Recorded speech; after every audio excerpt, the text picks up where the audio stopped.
اسی رات میں ایک اور بھی عمل کیا جاتا ہے۔ بزرگوں نے فرمایا کہ اگر اس رات یعنی شب برات کی رات 7 بیری کے پتے یعنی بیر کے درخت کے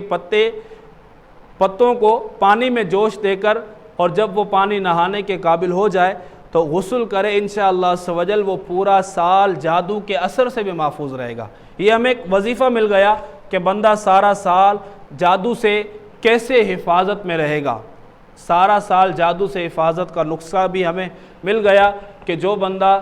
شب برات کی رات 7 بیری کے پتوں کو پانی میں جوش دے کر اور جب وہ پانی نہانے کے قابل ہو جائے نہا لے تو اللہ تبارک و تعالیٰ اس کو پورا سال جادو سے حفاظت میں رہے گا۔ آج ہر بندے کی یہ شکایت رہتی ہے کہ یار ہم پہ کسی نے جادو کروا دیا، ہم پہ کسی نے کالا علم کروا دیا، کسی نے تعویذات وغیرہ کروا دیے، یا ہمارے اوپر کسی نے کچھ کروایا ہوا ہے۔